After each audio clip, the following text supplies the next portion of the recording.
Picture this. You're looking at the family photo of all fundamental particles in the universe. Quarks are there. Electrons, photons, neutrinos. Everyone's smiling for the camera. But there's one empty chair, one missing family member that everyone talks about. But nobody's ever seen. The graviton. Now here's what makes this weird.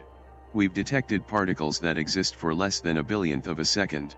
We've found particles so rare that we had to build a 27-kilometer underground ring just to create them. We've even detected neutrinos, particles so antisocial they can pass through entire planets without interacting with anything. But gravitons? The particles that should be everywhere, flowing through every atom, every molecule, every cell in your body right now. We've got nothing. Zero. Zilch. And the strangest part? Physics itself seems to be conspiring to keep it that way.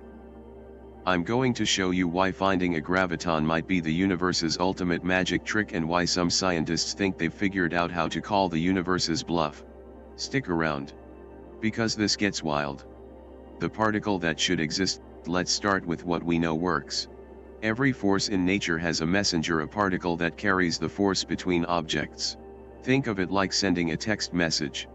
You type something, press send, and invisible data packets carry your message through the air to someone's phone. Forces work the same way. When two magnets repel each other, they're exchanging photons.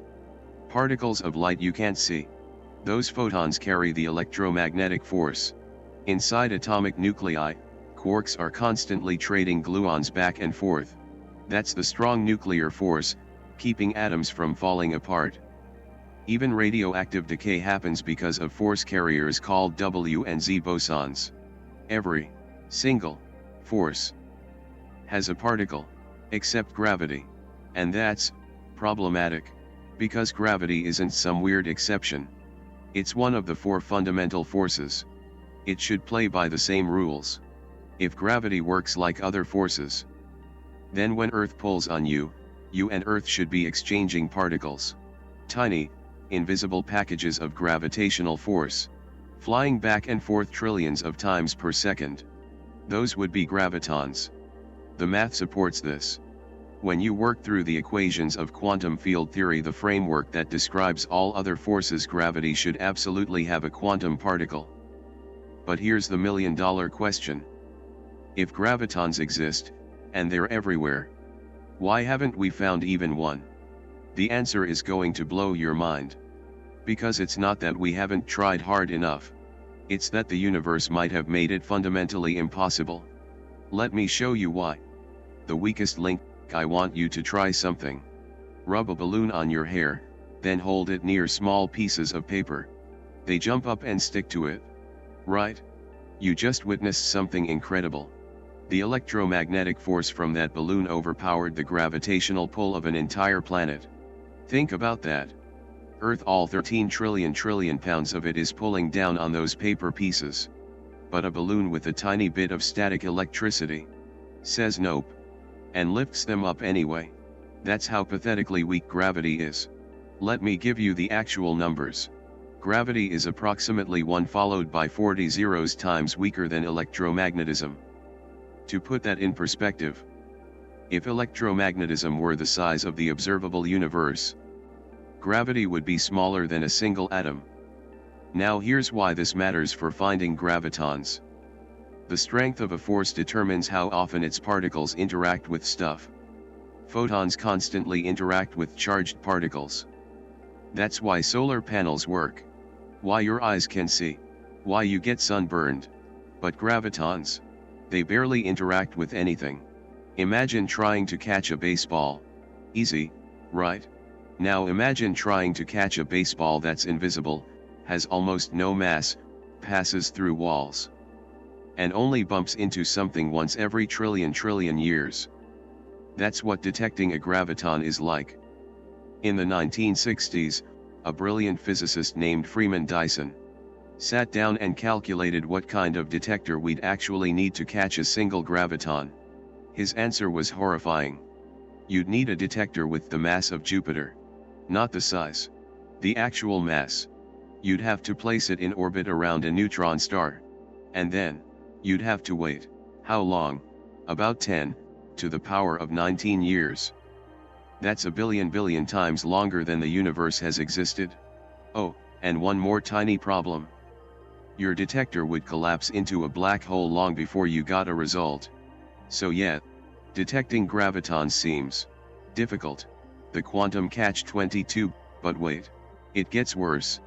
Because there's a fundamental paradox hiding inside quantum mechanics itself. To detect tiny, low-energy particles like gravitons, quantum mechanics tells us we need huge detectors.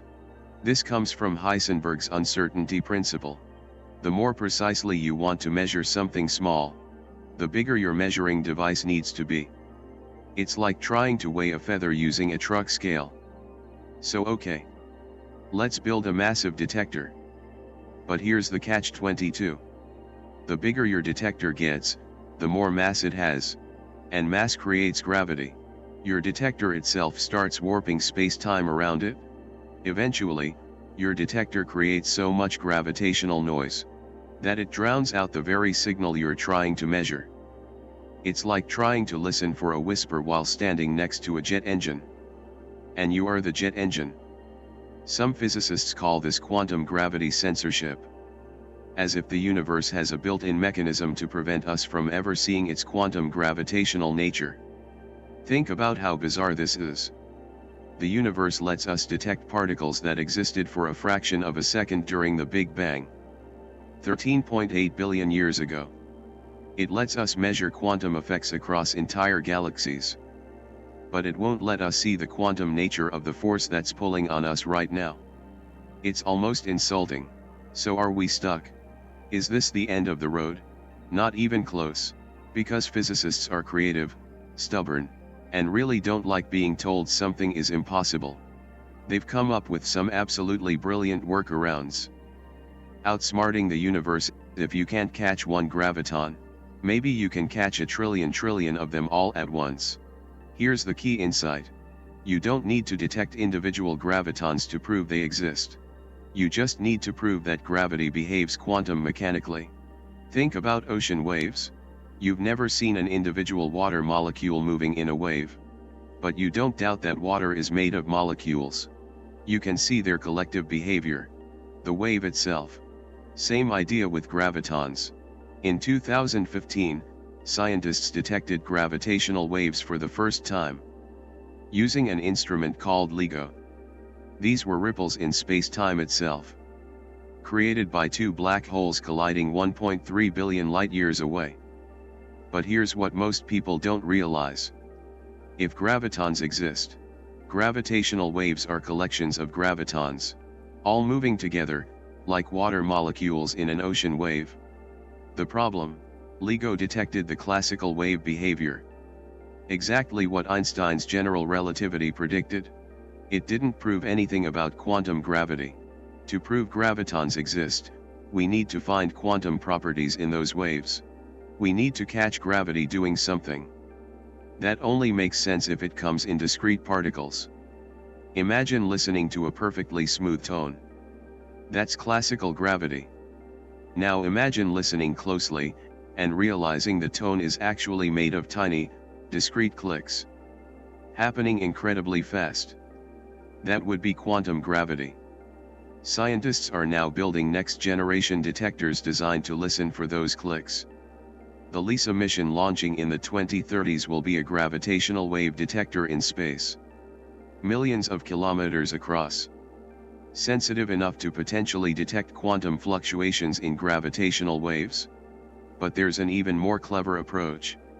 One that doesn't require building anything massive at all. The tabletop revolution. What if I told you we might prove gravitons exist? Using a device that fits on a lab table?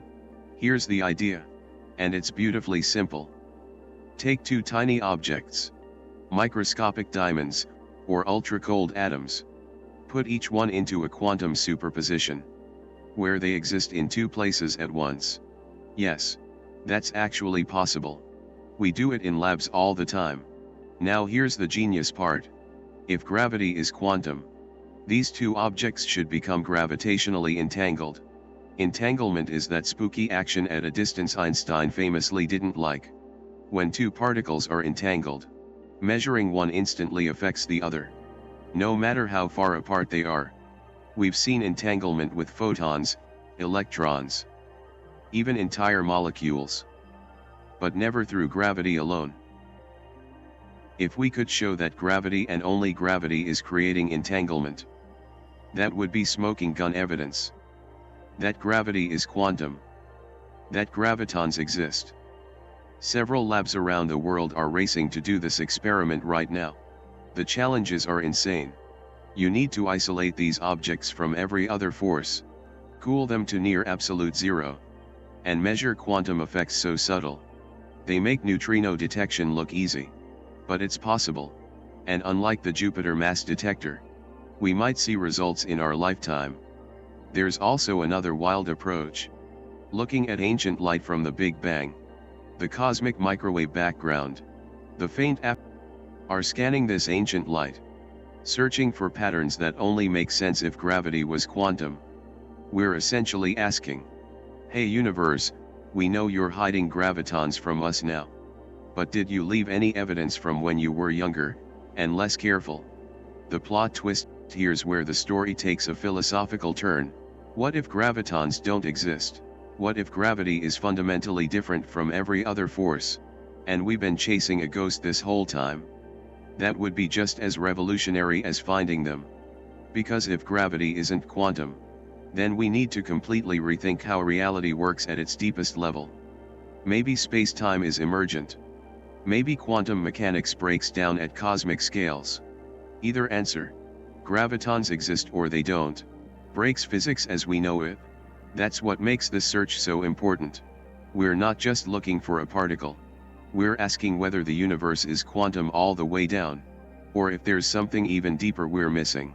And here's the beautiful part, we're going to find out. Those tabletop experiments, running right now. Next generation gravitational wave detectors, being built.